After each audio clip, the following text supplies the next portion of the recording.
Hello, नमस्कार मैत्रिणींनो. आज तुमचं माझ्या नवीन एका व्हिडिओमध्ये मनपूर्वक स्वागत करते. तर आज आहे आपला मार्गशीर्ष महिन्यातील तिसरा गुरुवार आणि तिसऱ्या गुरुवारची माझी पूर्ण अशी तयारी पाहू शकता तुम्ही. पूर्ण म्हणजे उंबरठ्याचं लेपन सर्व, पूजा वगैरे सर्व काही माझी झालेली आहे. फुलं वगैरे सर्व आणलेली आहेत पूजेसाठी. पूजेची तयारी पण झालेली आहे. आणि पाहू शकता तुम्ही, मला आज लवकर पूजा मांडायची आहे कारण आज मला गावाला जायचं आहे लग्नासाठी. आणि रात्री तुम्ही तर पाहिलं, मेहंदी वगैरे सर्व माझी काढून पण झालेली आहे. आता पहा, देवपूजा झालेली आहे आणि आत्ता आपण करूया पूजेची तयारी. तर तुम्ही पाहू शकता, स्वच्छ असं सगळं पुसून वगैरे सर्व घेतलेलं आहे आणि छान असं स्वस्तिक काढलं. आणि आता स्वस्तिकवरती आपण चौरंग ठेवून पूजेला सुरुवात करणार आहोत. आणि खूप अशी मस्त, मागच्या वेळेस गुरुवारची पूजा मी मांडली नव्हती कारण मला प्रॉब्लेम होता, त्यामुळे माझी पूजा काही मांडणं झाली नाही. तर मी आता हा डायरेक्ट तिसरा गुरुवारी माझी पूजा मांडणीचं काम चालू आहे. तर तुम्ही पाहू शकता, आता छान असं स्वस्तिक काढून घेतलं, त्यावर चौरंग ठेवला आणि चौरंग ठेवल्याच्या नंतर त्यावर मी छान असं एक आसन तयार केलेलं आहे घरच्या घरी.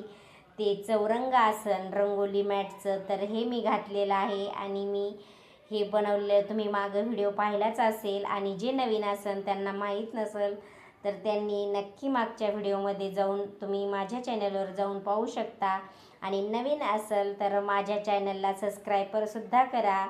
तर तुम्ही पाहू शकता, सुंदर अशी हे माझं रंगोली मॅटचं आसन छान दिसतंय. आज चौरंगाला शोभा आलेली आहे. तर तुम्ही पाहू शकता, आता मी तांदूळ घेतलेले आहेत आणि तांदूळामध्ये आपण एका तांबणामध्ये तांदूळ घेऊन त्यामध्ये अष्टदल कमळ काढलेला आहे आणि त्यावर आता हळदी कुंकू घालणार आहे आणि त्यावर आपला पाण्याचा कलश ठेवणार आहे. तर तुम्ही पाहू शकता, छान असं हळदी कुंकू घालून झालेलं आहे आणि नमस्कारही केला. आणि आता आपण कलश ठेवलेला आहे. आता त्या कलशाला मी प्रथम अगोदर मी दिवा प्रज्वलित करून घेते आणि दिवा प्रज्वलित केल्याच्या नंतर आपण तांब्याला हळदी कुंकू लावून त्यामध्ये आपण अक्षदा, गंध, अक्षदा, कुंकू, 1 रुपयाचं नाणं, दुर्वा, फूल सर्व काही घालणार आहोत. तर हे पाहू शकता, मी ह्या समईला सुद्धा हळदी कुंकू लावलं, फूल अर्पण केलं, नमस्कार केला. आणि आता आपण पाण्याच्या कलशामध्ये हे टाकणार आहोत. अक्षदा टाकला, सुपारी टाकली, एक नाणं टाकलं आणि दुर्वा पण टाकणार आहोत आणि एक फूल. अशा प्रकारे आपलं साहित्य कलशामध्ये टाकणार आहोत. आणि त्यानंतर 5 विड्याची पानं कलशावर ठेवून त्यावर नारळ ठेवणार. तर हे पाहू शकता तुम्ही, मी रात्री फुलं आणले होते, एकदम सुंदर गजरा आणला होता आणि सर्व माझा गजरा खराब झाला कारण त्या प्लॅस्टिकच्या डब्यामध्ये ठेवले होते आणि त्यावरती मी याचे पानं पण म्हणजे प्लॅस्टिकचा कागद पण ठेवला होता. तरीसुद्धा खालचे बाकीचे फुलं खराब नाही झाले, पण तो गजरा मात्र नक्की खराब झाला. आणि मला लवकर जायचं असल्यामुळे मी रात्रीच आणून ठेवले होते. आणि हे पहा तुम्ही, गजऱ्याची अशी अवस्था झालेली आहे. आता आणि मला उशीर पण झालेला आहे, त्यामुळे मी आता बाहेर पण जाणार नाही. आता माझ्या देवीला बिना गजऱ्याचंच मी ठेवणार आहे. फुलं आहेत छान, पण गजरा मात्र खराब झालेला आहे. आणि मग तो गजरा मी तसाच फेकला.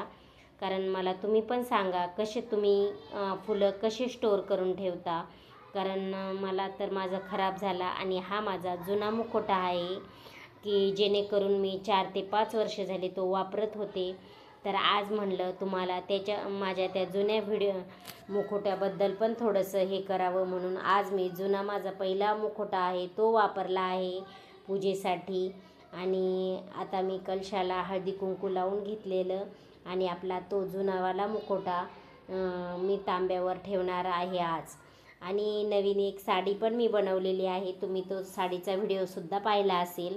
मी साडीसुद्धा बनवलेली आहे. तर तीच साडी मी आज देवीला घालणार आहे. तर पर्पल कलरची साडी आहे आणि ती साडी खूप छान अशी झालेली आहे. आणि तुम्हीच सांगा कमेंटमध्ये छान आलेली का नाही. पण मी परंतु तुम्हाला हे पण दाखवणार होते की जेणेकरून जर आपल्याकडे साडी नसेल तर आपण अशी साडी घालूनसुद्धा म्हणजे बसू शकतो. तर त्यासाठी मी ही तयार करत होते, पण मला काही आवडलं नाही कारण घाई पण होती आणि घाईच्या कामामध्ये तर हे असं व्यवस्थित येणं शक्य नव्हतं. म्हणून मग मी ते ठेवून दिलं आणि नंतर आपल्याला जी मी साडी शिवलेली होती तीच घालणार आहे. आणि ही साडी काही व्यवस्थित बसत नव्हती. बराचसा वेळ ट्राय केला, पण मला लवकर आवरायचं असल्यामुळे मग मी जास्त वेळ तिला काही न करताच, नाही तर पहिलं मी माझे जे अगोदरचे व्हिडिओ होते, म्हणजे तेव्हा नव्हते मी काढत, तर ते जे व्हिडिओ म्हणजे पहिली मी 2-4 वर्षापूर्वी अशीच साडी घालायचे. मी काही साडी शिवलेली नव्हती, पण आत्ता ह्यावेळेस साडी शिवून आणि एक वस्त्रही नवीन विकत आणलेलं आहे. तर तुम्ही पाहू शकता मी काही अशा साड्या घालायचे की जेणेकरून वेगवेगळा कलर यायचा. त्यासाठी ब्लाऊज पीस, कधी साडी असं घालायचे. मी तुम्हाला एकदा साडी पण घालून दाखवण, पण आता तर काही नाही. आता हा 3रा गुरुवार आहे आणि एकच राहिला आहे. पण नेक्स्ट टाईम मी तुम्हाला साडी कशा पद्धतीने शिवलेली नसली तरी घालता येते हा व्हिडिओ नक्की एकदा तुमच्याशी शेअर करीन. आणि पाहू शकता तुम्ही ही पर्पल कलरची साडी मी शिवलेली, तर तिचं असं लूक आलेलं. तर तुम्ही मला कमेंट बॉक्समध्ये नक्की सांगू शकता की माझी ही साडी शिवलेली तुम्हाला कशी वाटली, आवडली का नाही. आणि तुमच्याकडे काही टिप असेल तर ते सुद्धा सांगू शकता साडीबद्दल. जर तुम्हाला टिचिंगचं काम येत असेल तर तुम्ही ते सुद्धा सांगा मला की आम्ही अशी साडी शिवलेली आहे, पण माझी ही साडीचं लूक असं आलेलं आहे आणि छान आहे, म्हणजे ठीकठाक आहे. एवढं खराबही नाही आणि एवढं छान पण नाही, अशा प्रकारे. आणि आता मी म्हटलं थोडीशी वेगळी मांडणी करावं. मग ह्यासाठी मी एक छोटासा चौरंग ठेवला आणि त्या चौरंगावर म्हणजे एक मोठा चौरंग पाट ठेवला आणि पाटावर आसन वगैरे टाकून दुसरा एक छोटा चौरंग ठेवला आणि त्यावर घंगाळ ठेवला आणि घंगाळामध्ये ग्लास ठेवला आणि ग्लासच्या साईडने म्हणजे घंगाळामध्ये पाणी भरून आणि ग्लासामध्ये सुद्धा भरलेलं आहे. आणि त्याच्यामध्ये एक म्हणजे पालथी प्लेट ठेवली आणि प्लेटीवर आपली महालक्ष्मी विराजमान करणार आहे, जी आपल्याकडे घरी दरवेळेस आपल्या देवघरात असते. ती मी महालक्ष्मी याच्यामध्ये ठेवणार आहे. खूप छान दिसतं आणि जरा वेगळी काहीतरी मांडणी करावी ह्या हेतूने मी असं केलेलं आहे की जेणेकरून असं डेकोरेट पण वाटलं पाहिजे आणि आपल्याला पण वाटलं पाहिजे की वेगळी काहीतरी पूजा झालेली आहे, मांडणी. अशा हेतूने मी ही मांडणी केलेली आहे. आणि ही महालक्ष्मीची मांडणी तुम्हाला कशी वाटली हे पण मला सांगा. ह्यावेळीची माझी पूजा कशी वाटली आणि जर तुमच्याकडे काही आयडिया असेल ते सुद्धा तुम्ही मला सांगू शकता. तर हे पाहू शकता असं मी वाटीमध्ये आता अक्षदा भरला आणि अक्षदा भरल्याच्या नंतर त्याच्यावर आपली महालक्ष्मी विराजमान केलेली आहे. तर खूप सुंदर दिसत होतं. म्हटलं जरा वेगळं काहीतरी असावं म्हणून काहीतरी तुमच्याशी वेगळं शेअर करावं, तेच नको म्हणून मग मी ही अशी आयडिया केलेली आहे, थोडंसं चेंजिंग म्हणून.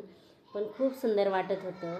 आणि पाहू शकता तुम्ही माझं चाललं होतं असं छान दिसतं का, असं छान दिसतं. माझं सारखं काम चालू होतं आणि उशीरही झालेला होता, पण तरीसुद्धा मी माझं काम सोडलेलं नाही. जोपर्यंत परफेक्ट आलं नाही तोपर्यंत मी ते काम करतच होते. आणि आता फायनली आता म्हणजे हे केलेलं आहे, म्हणजे आपली लक्ष्मी त्या तांदळावरती विराजमान केलेली आहे. तर खूप सुंदर लूक दिसत होतं आणि अशी तिला म्हणजे ती परफेक्ट अशी वाटत होती आणि खूप सुंदर ह्यावेळची मांडणी माझी झाली. घाईत का होईना पण माझं काम कंप्लीट केलेलं आहे. कारण 3 वाजेला मला जायचं होतं आणि त्यामुळं मग मी माझं काम फास्ट करत होते. काही व्हिडिओचे क्लिप घेण्यास पण म्हणजे टाईमच नव्हता, त्यासाठी थोडंसं घेतले. काही जे घेतले मी ते तुमच्याशी शेअर केलेले आहेत. तर तुम्ही पाहू शकता आता आपल्या लक्ष्मीला हळदी कुंकू फूल अक्षदा वाहून झालेला आहे आणि लक्ष्मी आपली जागेवर विराजमान झालेली आहे. तर आता लक्ष्मी झाल्याच्या नंतर आपले गणपती बाप्पांना तर अगोदरच विराजमान केलेलं होतं आणि आता आपली ही जे लक्ष्मीला आवडणारे प्रिय अशा ह्या कवड्यांची पूजासुद्धा आपण करणार आहोत. कारण ह्या कवड्यांची पूजा लक्ष्मी प्राप्तीसाठी करतात आणि या कवड्यांची आपण सेवा केली तर लक्ष्मी कधीही घरातून म्हणजे आपल्यावर नाराज होत नाही. ह्या हेतूने मी माझ्या देवघरामध्ये ह्या 9 कवड्या आहेत आणि ह्या 9 कवड्यांची सेवा मी करत असते, म्हणजे कायमस्वरूपी करते. आणि अमावास्या पौर्णिमेला तर नक्की ह्या कवड्यांची सेवा करावी. आणि मागच्या गुरुवारी आपली हे पण होती, म्हणजे दत्त जयंती पण होती आणि हे अन्नपूर्णा जयंतीसुद्धा होती. पण अन्नपूर्णा जयंती माझ्याकडून साजरी झालेली नाही.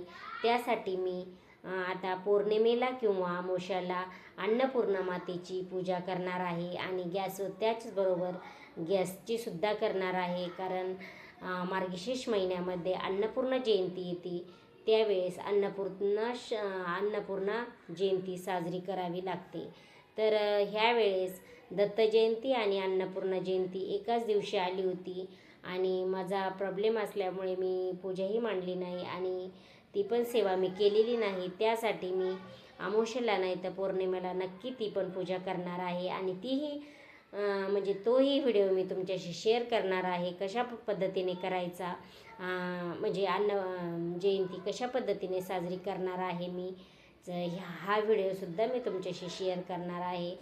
तर हे पाहू शकता मी कवड्यांची अशा प्रकारे पूजा केली आणि त्यांना एका प्लेटमध्ये तांदूळ भरून त्यावरती कवड्या ठेवून त्यांनाही अक्षदा फूल गंध धूप दिवा दाखवून त्याला छान अशी त्यांची पूजा करून मग त्यांना नमस्कार केलेला आहे. ह्या कवड्यांची सेवा केल्यावर खूप छान येतं आणि खूप छान अनुभव आहे. तुम्हीसुद्धा तुमच्या घरामध्ये नक्की ह्या कवड्यांची सेवा करा आणि तुमच्याही घरात धनप्राप्ती, धनधान्य, सुख समृद्धी यावी हीच माझी बाप्पाचरणी प्रार्थना करते. आणि हे पाहू शकता तुम्ही छान अशी माझी कवड्यांची सेवा झालेली आहे. आणि आता माझी फायनली तुम्ही लूक पाहू शकता. माझ्या पूजेचं लूक असं आलेलं आहे आणि मी जे नवीन चरण बनवले होते ते सुद्धा मी तिथे म्हणजे त्यांनाही ठेवलेलं आहे. 2 इकडे याच्यावर ठेवलेले आहेत आणि हे 2 मी नवीन बनवलेले आहेत. म्हणजे आणले होते त्यांना कलरिंग वगैरे डेकोरेशन करून त्यांचंही मी म्हणजे पूजेमध्ये सेवा केलेली आहे. आणि असा त्यांना नैवेद्य वगैरे सर्व करून आणि पूजा आरती सर्व म्हणजे मी सकाळीच केलं आणि नंतर मी नैवेद्य ठेवून नंतर मी दुपारच्या नंतर आम्ही गावाला गेलो आणि तिथून आल्याच्या नंतर मी उत्तरपूजा केलेली आहे. कारण थोडीसा प्रॉब्लेम असल्यामुळे मी ही उत्तरपूजा नंतर केलेली आहे. पण आपण जी गोष्ट करतो ते मनाभावातून केलेली असली तर काहीच हरकत नाही. एक दिवस मी लेट केलेली आहे आणि तशीच मी पूजा ठेवून तशीच गेले होते. दिवा वगैरे चालू होता आणि अशी ही पूजा झालेली आहे माझी. आणि तुम्हाला ही माझी पूजा कशी वाटली हे मला कमेंट बॉक्समध्ये नक्की सांगा. आणि ही माझ्या मार्गशीर्ष महिन्यातील 3ऱ्या गुरुवारची पूजा आहे. तर तुम्हाला आवडली असेल तर लाईक शेअर नक्की करा आणि असेच माझे नवनवीन व्हिडिओ पाहण्यास तुम्ही मला लाईक आणि सबस्क्राईबर नक्की करा. जे कोणी नवीन असतील त्यांनी मला सबस्क्राईबर करा. चला तर मग नेक्स्ट भेटूया पुढच्या व्हिडिओमध्ये. तोपर्यंत बाय बाय.